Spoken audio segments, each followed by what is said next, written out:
Hi friends, வணக்கம். நான் உங்கள் நண்பன் குருஷிவா. இது உங்கள் சினிமா சித்தர் சேனல். உங்களுக்கு என்னோட வீடியோஸ்லாம் பிடிச்சிருந்தா லைக் பண்ணுங்கள், ஷேர் பண்ணுங்கள்.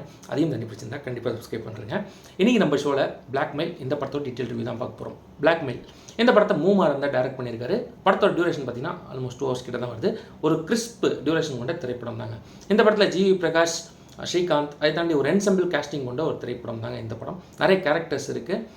இந்த படத்தோட ஜானர் என்ன அப்படின்னு பார்த்தீங்கன்னா, இது ஒரு கம்ப்ளீட் த்ரில்லர் ஜானருங்க. என்ன மாதிரி ஸ்டோரி அப்படின்னு பார்த்தீங்கன்னா, ஒரு குழந்தை காணாமல் போகுது. அந்த குழந்தை காணாமல் போனது யார் மேலாம் சஸ்பெக்ட், அதாவது யார் மேலாம் டவுட் வருது அப்படின்னு சொல்லிட்டு திரைக்கதை எழுதியிருக்காரு. உங்களால் கடைசி வரைக்கும் யார் குழந்தைய தூக்கியிருப்பாங்க அப்படின்னு ஒரு டவுட்லேயே நீங்கள் படம் ஃபுல்லுமே இருப்பீங்க. அதை மாதிரி ஒரு ஸ்க்ரீன் பிளேவும் கொடுத்துருக்காரு டேரக்டர். அதை தாண்டி இந்த படத்துக்கு இசை பார்த்தீங்கன்னா சாம்சிஎஸ் இந்த படத்துக்கு பின்னணி இசை எந்த அளவு நல்லா கொடுக்க முடியுமோ அவரோட கெப்பாசிட்டிக்கு ஏற்ற மாதிரி கொடுத்துருக்காரு. இந்த படத்துக்கு அந்த பேக்ரவுண்ட் ஸ்கோர் நல்லா ஒர்க் அவுட் ஆயிருந்தது அப்படின்னு சொல்லலாம். பாடல்கள் பெருசாக எடுபடலை, ஆனாலும் ஓகேஷான சாங்ஸ் இந்த படத்தில் இருக்குது. ஆனால் விஷுவலாக பார்க்கும்போது ஓகே, பட் தனியாக கேட்கும்போது இந்த பாடல் எந்தளவு பெருசாக எடுபடும் அப்படிங்கிறது எனக்கு தெரியல. எனக்கு அந்தளவு ஒர்க் அவுட் ஆகலை. அதுக்கடுத்து இந்த படத்தில் பர்ஃபார்மன்ஸ் வைஸ் ஜிவி பிரகாஷ் ஒரு சூப்பரான ரோல் கொடுத்துருக்காங்க. அவருக்கு ஈஸியான ஒரு ரோல், ரொம்ப கஷ்டப்பட்டு நடிக்க வேண்டிய கதாபாத்திரம்லாம் கிடையாது. அவர் கொடுத்த கதாபாத்திரத்தை அவர் நல்லா பண்ணியிருக்காரு. ஸ்ரீகாந்த் இந்த படத்தில் ஒரு முக்கியமான கேரக்டர் பண்ணியிருக்காரு. ஜிவி பிரகாஷ்க்கு எந்த அளவு வெயிட்டேஜ் இருக்கோ இந்த படத்தில் அந்த அளவு வெயிட்டேஜ் ஸ்ரீகாந்த் அவர்களுக்கும் இருக்குது.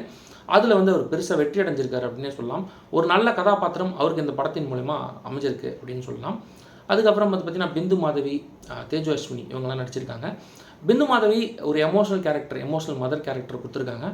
அவங்க அதை ஓரளவு டீசெண்டாக பண்ணியிருக்காங்க. தேஜு அஸ்வினிக்கு பெருசாக ரோல் இல்லை, ஆனால் கொடுத்துருந்த கதாபாத்திரத்தை டீசெண்டாக பண்ணியிருக்காரு. அப்புறம் ரமேஷ் திலக் அவர் அவர் கொடுத்துருந்த கதாபாத்திரத்தை நல்லாவே பண்ணியிருக்காரு.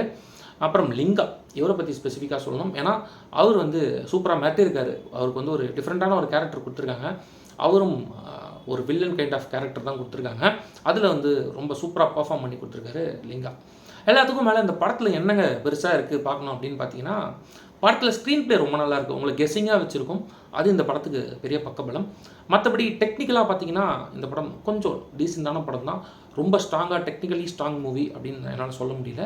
ஏன்னா ஸ்டோரி வைஸ் பார்த்தீங்கன்னா ஒரு நார்மலான ஸ்டோரி, அதை ஸ்க்ரீன் பிளேயில் ஓரளவு நல்லாவே கொடுத்துருக்காங்க இந்த படத்தில். அதை தாண்டி பார்த்தீங்கன்னா நிறைய லேயர்ஸ் இந்த படத்தில் போகுது. அது ஒரு சிலருக்கு கன்ஃபியூசிங்காகவும் இருக்கும். பட் ஆனால் எனக்கு நல்லா ஒர்க் அவுட் ஆனது, எனக்கு ரொம்ப நல்லா ஒர்க் அவுட் ஆச்சுங்க.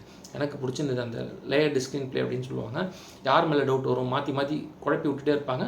அந்த ஸ்க்ரீன் பிளே இந்த படத்துக்கு பக்கபலம். இன்றைக்கி நிறைய படங்கள் ரொம்ப எக்ஸ்பெக்ட் பண்ணி சுமாரெல்லாம் வந்துட்டுருக்கு.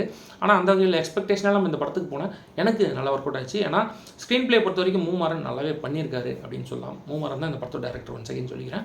அவர் ஸ்க்ரீன் பிளேயில் எந்த அளவு ஃபோக்கஸ்டாக இருந்திருக்காருன்னு நீங்கள் படம் பார்த்தீங்கன்னா உங்களுக்கும் புரியும். எல்லாருமா போய் பார்க்கலாம். இந்த படத்தை ஃபேமிலியோட கூட நீங்கள் போய் பார்க்கலாம். உங்களுக்கு த்ரில்லர் ஜானர் பிடிக்கும் அப்படின்னு நினச்சிங்கன்னா கண்டிப்பாக இந்த படத்துக்கு ஒரு 1 time வாட்ச் கொடுங்க.